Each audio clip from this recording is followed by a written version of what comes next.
Good morning. Donnie Groff has broken free, is in service this morning. Good to see you, Donnie. Wow. Well, good morning, everybody. We are, I think we're in week 3 of our church being the church. Being the church, what it means to be the church. And this morning we're talking about, and it should not, I don't know that anything that we're going to say today should be earth-shatteringly new to anyone. That is not the purpose of this 6 weeks. The purpose of this 6 weeks is hopefully that nothing will be earth-shatteringly new to anybody that's been here for a while. If you've been through connections, if you've participated as part of the body, nothing should be earth-shatteringly new, but it might be helpful for newer people. And so that's kind of one of the points, but also we realize that we get into the things we're into, and we do the things we're into, and sometimes we don't even stop and think about why we do the things that we do. And certainly don't stop and think about why we do the things why our church does the things that we don't do. So that's kind of the purpose of today specifically, and so we've just kind of titled it, Why Do We Do What We Do? So we're going to hit 5 or 6 different things that we do. Today we're going to kind of hit the things that should be, at least the things that we do that are obvious to most people. So, the things that we do on Sunday morning, that should be obvious to most people if they come in and out of our doors, but they may not know why we do them. And I was just sharing with someone yesterday that one of my key words for a long, long time that I've just not gotten tired of is the word intentional. Being intentional, intentionality. And so a lot of what we're talking about today is we intentionally do the things that we do. The other side of it is we get asked a lot of times about a lot of different things. Hey, we should do this. Or, hey, we should do this. And we really try hard, one, not to allow fringe demographics to dictate things for the whole body. So, in other words, if you are a young, single adult who is not married and doesn't have children, may or may not be going to college or high school, we understand this, that our calendar may not be as full as you would like it because you might have more time. We also try not to let groups like young married couples without children to dictate the calendar. Now, does that mean that young single adults don't matter? Listen to what I'm saying, not to what I'm not saying, all right? They absolutely do matter. Young couples absolutely do matter. And it would be our preference that young couples get married without children, right? That there's a period where they're without children. But we don't let young couples without children dictate how we do what we do or how often we do what we do. Because what we find is they want more things, and they want more. They want to participate in more things. We should have more activity. We should have more Bible studies. We should have. And then you know what changes? They have a baby, and guess what? All of a sudden, they're not able to be at all the things they wanted us to have years and years and years ago. Down in the strip mall, we made a decision at some point. We were having a Wednesday night service. And we were intentional about it. We wanted to have Wednesday night service for a reason. We were very intentional about it, but we were finding that our congregation The people that bought into being a part of Wednesday night at the time, we had a lot of commuters at the time.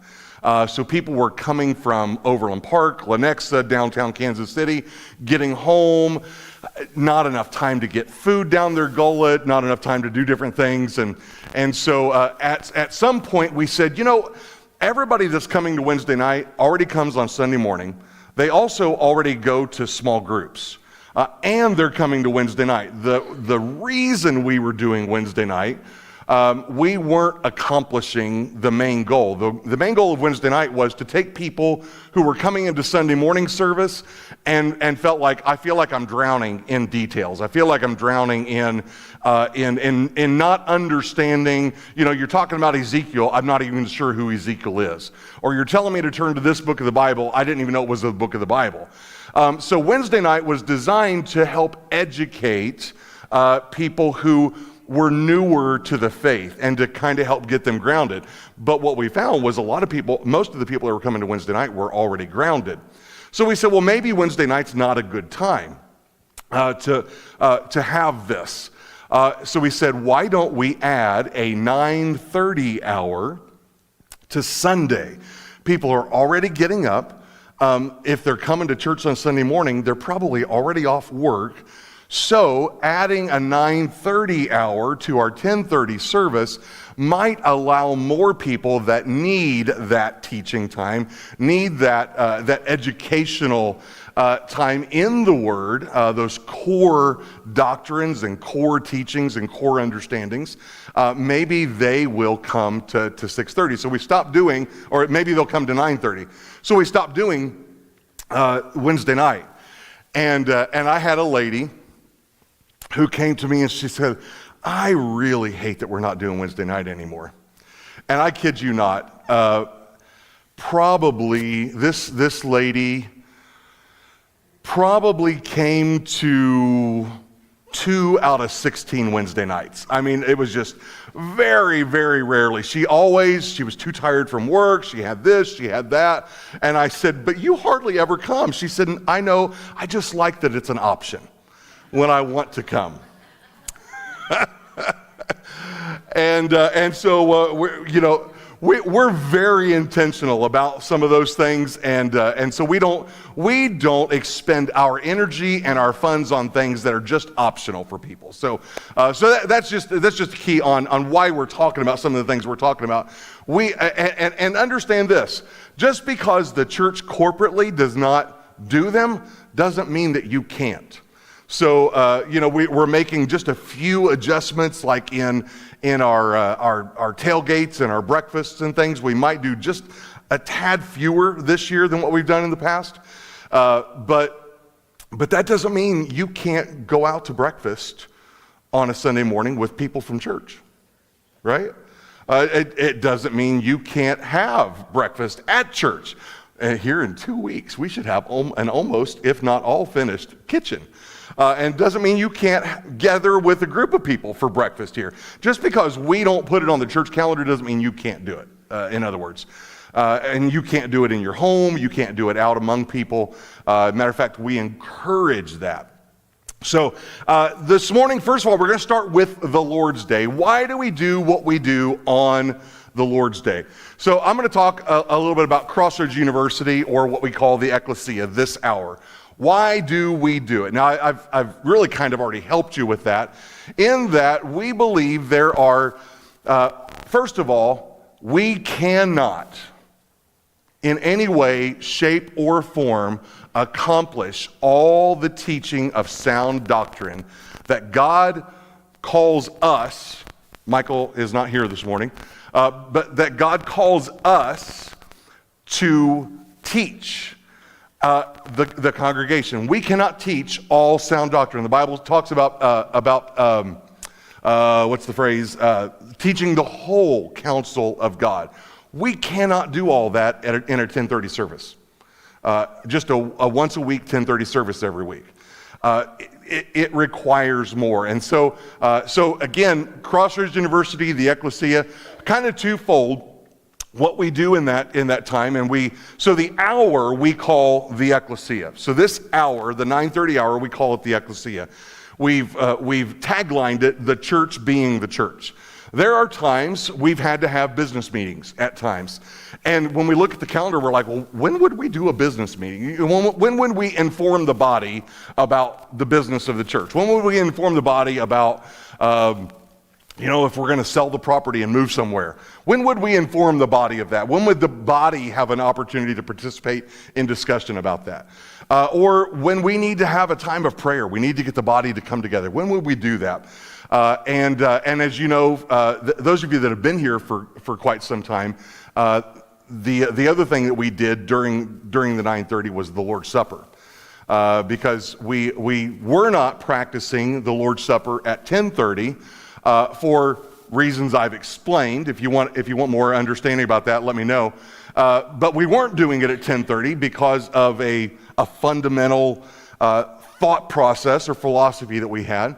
And so we needed a time to be able to do that regularly. So 9:30 fit that bill. And then also, as I said, what we moved from Wednesday to Sunday morning became an opportunity to really help educate and build a foundation of biblical understanding, the core biblical teachings with the body of Christ, with those who were newer, those who didn't know how to do self-study. And so that's why in Crossroads University, we do things like we've done where Daniel has taught basic Bible study tools. We don't just do a basic Bible study. We'll do a Bible study while Daniel walks through basic Bible study tools, teaching you what those tools are for, how to use those tools, and then doing some example Bible studies to walk through it. Or as we talked about, we did kind of an Old Testament survey during one of our 9:30s. We've done where we just kind of went through the history of the Old Testament, because a lot of people, there's a lot of believers who either falsely believe or have just never been taught any differently, that the New Testament's the only thing that's meant for us, the church. And so there's a lot of people that just have no understanding about the Old Testament. So that's a good time for us to kind of do that in a way that is smaller groups. There's more discussion. There's more opportunities for questions and things like that, so that we can help educate the body. And it really is, in many ways, it's about unity.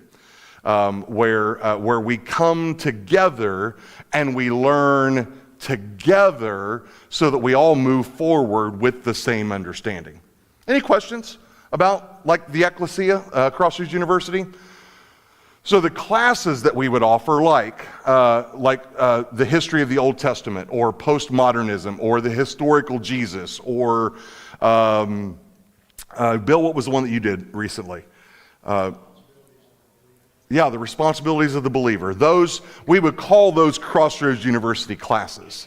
And so when we offer multiple ones around the building, we would call those Crossroads University classes. But we call the hour the Ecclesia, because it is the church coming together intentionally to be the church and do the things the church needs to do that we may not be able to accomplish at 10:30. Any questions? Any comments? All right, good deal. Daniel? Great. All right, so I'm going to talk a little bit about the 10:30. And again, I'm going to use the same language, going back to being intentional. We are incredibly intentional with how we shape our service at 10:30. We have spent several years sitting in our office downstairs discussing the layout of the service and what should we include in the service, where should we put it, are there things we should pull out of the service that aren't necessary, and we really try to shape the service very intentionally so that we don't do anything just as a filler, just because we need to fill time, right? Daryl does plenty of that with his sermon. So we try not to waste any moments in the service. We're very intentional about that. So there's a few purposes of the gathering at 10:30 that we really try to focus on. And part of that is celebration, right? there are many of us in the room that have things in common. And then there are some of us in the room that are a little different. And we kind of find it hard to find our niche with a group of people, right? But thank goodness those aren't the things that bind us together as the church, right? The one thing we gather and that binds us together is the gospel, is that we have all had an encounter with Jesus, and through the Holy Spirit, we've all been transformed, and we're working towards being more and more like Jesus. And because of the grace and the goodness of God in our lives, whether you've had a crummy week or not, we could still come together in all of our different experiences throughout the week and worship the same God and celebrate the same goodness and love He has for us, right? And so we do that through our worship. I'm not going to talk too much about worship and why we do what we do. I think I'm planning on doing like a 6-week class sometime down the road on worship, so I don't want to give too much away. But through our worship, we gather together, and the point of worship is it's not individual, right? We all have our own voices, but the whole point is to be unified behind the message of the gospel, to celebrate and thank God for all that He's done, and really just declare who He is as a people, right? So part of that is to celebrate. Part of it, the reason we come together for a 10:30 is unity, right? And that's a big reason that we've moved the Lord's Supper to every week on 10:30, because it's a symbol of unity of the church. Again, that we all gather around the blood of Jesus. So we shape our services. Our intention for our services is for the church. It revolves around the believers in the church. Now, I've been at Crossroads for a long time, and we a long time ago, we tended to lean a little towards how can we create a service that's inviting to unbelievers that'll come in, they'll hear the gospel, and that's not necessarily a bad thing, but it can lean into where you start to make the service more about winning souls and not about equipping saints. And that's really our goal, is for us to come together unified through the blood of Jesus, to hear from His word from somebody who has been called to speak it in a way that convicts, that encourages, that teaches, so that we can all together go out in our community and be Jesus. So we look at how can we best do that. And so some of the struggles we have is, and we're kind of playing with it right now, is that we need to get information out to the church, right? People need to know what's going on so that they can be a part of what's going on in the church. So luckily, God has blessed us with Wes, who does an amazing job with announcements. So we've kind of talked over, like, okay, where do we put announcements? This has always been the crux of our worship services throughout the years, and it seems simple. It seems like, why is that a big deal, right? But again, we're trying to be very intentional. We try to remove as many distractions as we can. We believe that when we walk through the door, we've all been on a journey all week. And when we come together, that journey doesn't just stop, right? Some of us walk through the door and we're struggling with our faith, with what we believe. We're struggling with what God's doing in our lives. Some of us, we walk in and we're super excited and pumped because we had a great week. But what we try to do is we try to help continue that journey on a Sunday morning, so that no matter how you walk in, you experience the presence of God here. You experience Jesus. You experience the power of the truth. And by the time you leave, you feel renewed and refreshed and ready to go take on the world for Jesus, right? So what we try to do, again, be intentional, and we try to remove distractions that kind of hamper that flow of service. So we don't necessarily want to go through and have like an amazing time of worship, and then right after a good song, and everybody's kind of like, really, all right, we're going to stop all of a sudden and tell you all the cool stuff that's happened and do all these announcements, right? We want to kind of keep the flow so that we can kind of lose ourselves in what Jesus is doing, and then be empowered through the word that is spoken. So we really try to structure it in a way that helps facilitate that. So, yeah. So does anybody have any questions about any elements of the service that we do and why we do them? And maybe why we do them where we do?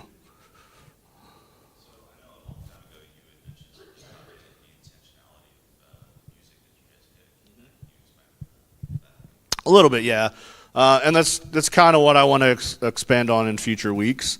But it is, like, I'm very careful about the music that we do. Because it serves a very particular purpose in the church. And like anything in Christian circles, sometimes it gets a little worldy.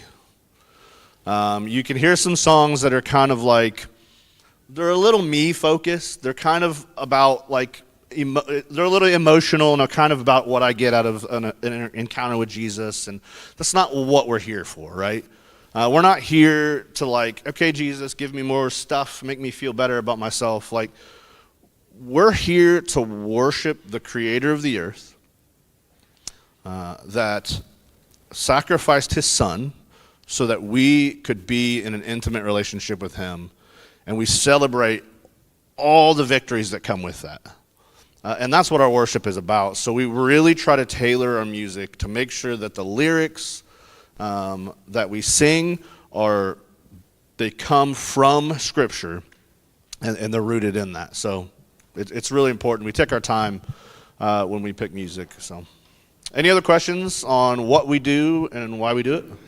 Hey, just on that note, and Daniel alluded to it, but just because we don't do it on Sunday morning doesn't mean we think it's a bad song. There may be some great Christian songs. They're just not meant for a Sunday morning time of praise and worship. So yeah, you may enjoy them throughout the week, and that's great. Daniel offended someone the last time we had this discussion by saying, we don't necessarily go to K-Love to choose our music. We're not a K-Love church. And someone walked away and said, well, I love K-Love. We're not saying we don't. Now, Daniel said he doesn't. Personally, he does not prefer. That's not his preferred choice. Daniel's got some strange music interests. And so he goes to Spotify and builds these interesting playlists. But, a lot of us are not Christian radio or radio listeners anymore. We've chosen, with streaming music, we've chosen to go to other sources for our music choices. Another thing I'd add is eons ago, in another life, when I was very young, I was a worship pastor. And when in both churches where I was the worship pastor, part of my responsibility given to me by the pastor in those situations was to help transition the church from a more traditional, old hymns only to something that years ago we called it praise and worship, or contemporary service. Or a blended service. And in the second church where I did that, now this is old school. This is before we were using projectors in churches and some of those kinds of things. But we put a book. There was the hymn book in the rack, but then there was also I forget the name of it. But anyway, it was a lyrics book of what was considered contemporary praise and worship songs. And I had a lady who just threw a fit about that. She was so vocal. And one Sunday, our pastor was out of town, and I preached about the purpose of worship. Not in response to her, because I don't know that I knew she was having a problem. Just the purpose of worship. And I talked about worship isn't about us. It's what the songs we choose, we don't choose those songs because we like the sound of them, or because sometimes we get people giving us requests about songs because I just remember going to church with my grandma and we'd sing that song, and every time we sing it, it just makes me think of grandma. Well, that's not the point. That is not the point of Sunday morning. The point of Sunday morning is to get you to think about God. And so we try to be really intentional about that, but I use that as an example. And man, it took a couple of weeks, but Sydney comes up to me. This was our church in Ohio, and she comes up and she says, I owe you an apology. I have talked bad about you. I have talked bad about the music. I hate these chorus books. I just hate them. And she said, but I have really had to get alone with God and think about the fact that I liked the music I liked because of what it did for me, not because it was about pointing to God, not because it glorified God. So we're really, really intentional in those things. So.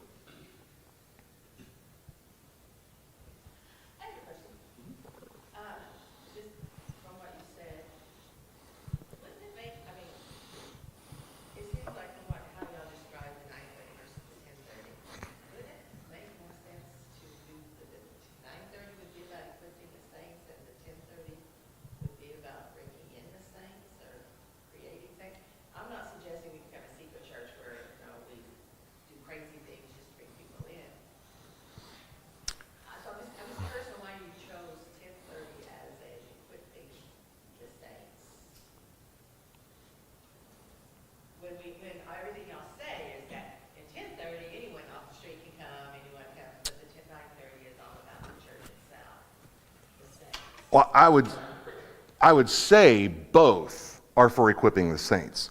Because no matter how you spin it, the 10:30 is still a gathering of the body. But we understand that larger worship service is the one that if guests are coming in, that's the one they're going to get invited to. That's the one they're going to, if someone's struggling, we named the church Crossroads Church because we believed that at the time we started the church, a lot of people would go seeking God when they came to a crossroads in their life. Whether the crossroads was we bought a new home in a new community, we bought, we've had a death in the family, we've had a new birth, we're contemplating our role and our responsibility before our Creator as being parents. So yeah, we understand that's the service that guests are going to come into. The 9:30 really is just, again, more of the, if we're going to have a prayer meeting, we don't really want that to be at 10:30. When and if before we were doing the Lord's Supper, it was more of a body-centric thing than an inclusive thing. When if we're gonna conduct business of some kind, if we need to educate on things, be church polity or anything, 9:30 is going to be the more preferred hour to that, because your advertised service and the ones that random guests are going to come to is going to be the 10:30. But it's still the gathering of the body. I agree with that. Do you believe that we do enough of both in the 10:30? That if there are guests coming in, that it's understandable? I would hope. I'm just Yeah. this question. Sure. I am not suggesting one Yeah. way or the other. I just, from what you said, it just Right. okay. I would hope we create an appetite for the gospel in the 10:30, which is why every 10:30 service is gospel-centric. That we create an appetite, that we present the gospel in such a way that the Holy Spirit can bring people to conviction and ask questions. Again, my preferred method is that you are encountering lost people out in your day-to-day lives, you're winning them, and then you're bringing them into the gathering of the body. Yeah. Yeah. Sure. Absolutely. Yeah. I think a guest wants to know what they're getting into. Right. I mean, if we put on a facade at 10:30 for them, we're not being the real church. Yeah. Yeah, the goal is not to draw lost people to the service. The goal is for the body. But again, we've been there. We've been that, I would say, seeker-sensitive or at least seeker-aware church.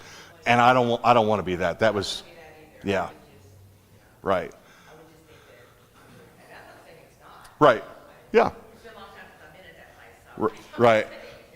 I've confessed before the Lord multiple times I've repented of allowing a worship leader several years ago while we were doing a series on giving, to let the worship team sing the song from Shania Twain, Ka-ching. We went through this phase, hated it, because I don't listen to secular music ever. I just don't. I mean, if it's on a movie or something, but I don't ever go to a secular music playlist and listen to secular music. So I didn't know most of the songs, but yeah, we went through a little phase where we were trying to help the lost person feel like we were relating to them. Epic failure, and they did, but then what we found was they kind of thought they were Christians because they felt good about the service. Yeah, Lord forgive us. Is there any other questions?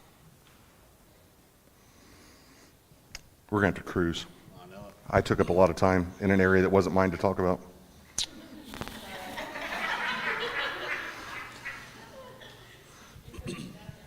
Can you imagine that? Yeah, go ahead. All right. I'm going to talk about our student ministries real quick. I'm trying to take too much time. I'm going to try. So again, I want to talk a little bit about the structure of our youth ministry. Some of you have students in youth ministry, so you know, and this is maybe not new to you. Others, you have no idea what our youth ministry looks like. So we structure our youth ministry happens on Sunday night. That's when we meet, and we meet from 6 to 8:30. And we give them a time from 6 to 7 to just kind of hang out and get to know each other, because it's something we found that is really important with student ministry is relationships. It's not a big surprise, but for students to trust in their youth leaders, to be able to open up and talk about their struggles with what's going on in their lives, they have to trust their youth leaders, and they have to trust the other students that are with them. So we're really intentional about giving them the opportunity to get to know each other, to have some fun together, to kind of let loose a little bit. And then from there, we kind of get into the service portion of our Sunday nights, where we have it was mostly led youth at one point, and then some of them have graduated out and are still helping. But so our students have their own worship time, and really the point of that, because we struggle back and forth with that as well, because we're very big about helping our students understand that they are part of a bigger body. Our youth ministry is not our own little church. I've been part of youth ministries that are that way. I've seen youth ministries that are that way. They kind of isolate themselves and kind of do their own thing, and then the students really aren't involved in anything else. But if you look around our church on a Sunday morning, like this morning, you will find that there are a lot of students serving somewhere in the building. And it's being intentional to help students understand that you are part of a bigger church. Your youth group's not it, right? We get together for a reason, but you're part of a bigger church. And that means you need to invest in that church. You need to be faithful in giving to that church. Really, several years ago, we've taken the opinion that our students, once they hit 6th grade and they enter student ministry, they're no longer children. We consider them young adults. So we hold them to that expectation. So we try to teach them about giving. We try to teach them about serving. We try to teach them about using their spiritual gifts to empower the church. We try to get them involved in the body of Crossroads. And now where we've seen some success in that, and I'm kind of a testament to that as well, is that as they serve and they get connected in ministry throughout the church, they're more likely to stay here once they graduate high school. They've built relationships, they've built commitments, they feel like they own a part of this church. They are part of it, not just somebody that was here. So we've seen a lot of success in keeping students here and serving and growing through helping them understand they're part of the bigger church. So the things that our goals that we try to meet in student ministry is to empower students to own their faith. A big thing that we've seen throughout the years is that we have students that, even if they've grown up in church their whole life, they know their Bible. They know what to say. They know the right answers to all the questions. But the cliche thing is, when you ask students questions, most of the time their answers are Jesus or God. So it's getting them beyond just the head knowledge, right? We don't want students that follow Jesus just because it's what their parents always taught them to do. That's not a bad thing, but we try to get them from that point of head knowledge to living out their faith. So that's another part of it is we empower students to own their faith, make it their own. We empower students to know their faith. They need to know the Word. They have to understand the Word, and we challenge them in that. We empower students to live their faith, not only to know it, but to go and live it out. We empower students to share their faith. All of that in the context of doing that with parents. Because we believe that we are not, even when they're young adults and they're in student ministry, they still live in their homes with their parents, we are not the primary disciplers in their lives. We shouldn't be. Unfortunately, we have some students that they don't have that at home, so we kind of have to help them. But our goal is to help parents disciple their students. So we come alongside parents the best we can and really try to figure out how can we help supplement what you're already doing? How can we come along and help you disciple your students at home? So we try to have an open communication with our parents so that we can help bridge that gap with the parents. So is there any questions about student ministry at all? Anything you've seen that we do that you wonder why we do it?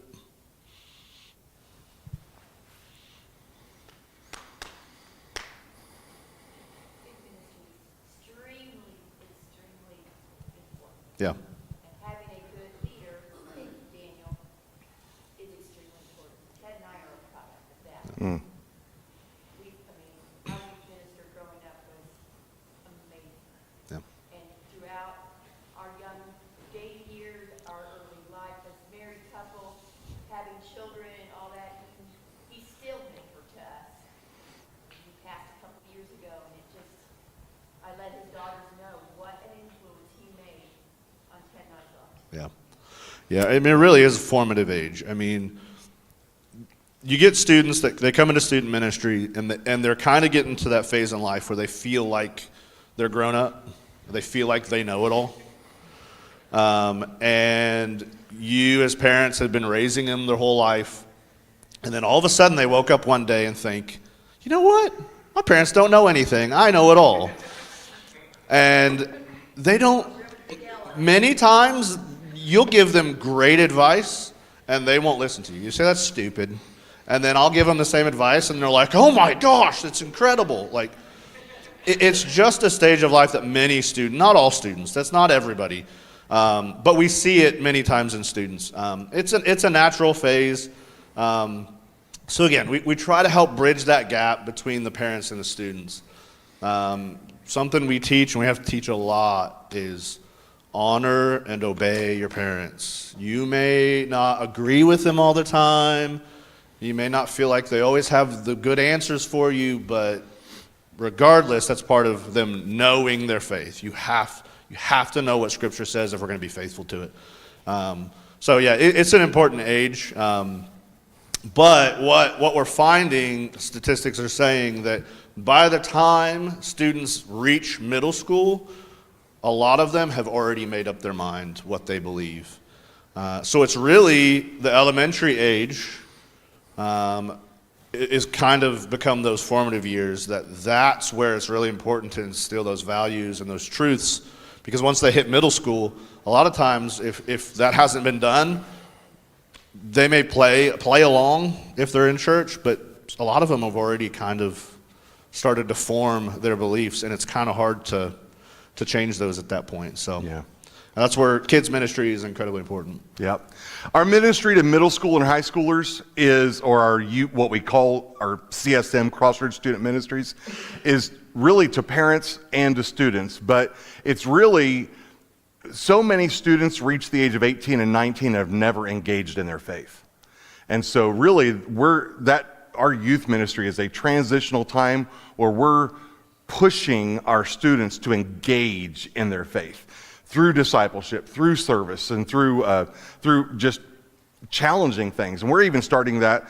Robbie and Liz and Tyler and Danielle teach our 11 and 12-year-olds on Sunday mornings at 10:30. I don't know if you ever noticed, but they leave the service after the third song, and then they come back up when we're doing Lord's Supper. But they are taking 11 and 12-year-olds downstairs to help them craft a biblical worldview through their own lens. Because again, if they're riding the coattails of their parents' faith, we're going to lose them at 18 or 19. Actually, Daniel's told me a lot of times we lose them to faith in Jesus at middle school, but they don't really have a choice through middle school and high school if their parents come to church. So as far as kids ministry goes, again, nothing earth-shattering. If we could do what we really wanted to do, we just feel like it is way too much work to work against the culture. Our preference would be, and now our size would not allow it, but our preference would be that all the kids stay in the Sunday morning service. And we tried that. But what we found was we were not just losing lost people that didn't want to stay because there was nothing for their kids. We were losing the church because single moms were trying to sit in a service with 2 or 3 kids, and they were walking away going, I don't even know why I was there. I didn't get anything. My kids didn't get anything. I was trying to keep them quiet. And no matter how much we tried, we could not convince parents, it's okay if your kids are a little noisy. It's okay. But people being who people are, those crotchety people that sit in service and the child behind them is making too much noise. Could you stop kicking my chair?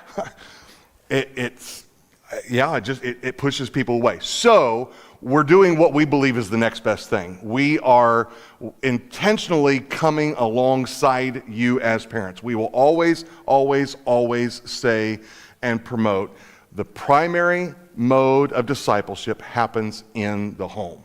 That's why we use the phrase at home. Discipleship happens best at home.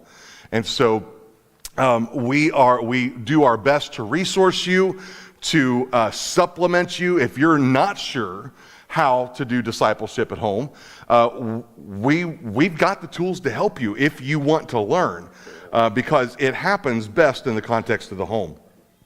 But on Sunday mornings, obviously nursery, toddlers, preschoolers, we are helping you to glean what you need so you can help them through the week by providing a service to you of childcare. We start teaching the Word in 2s and 3s. We teach more of the Word in 4s and 5s.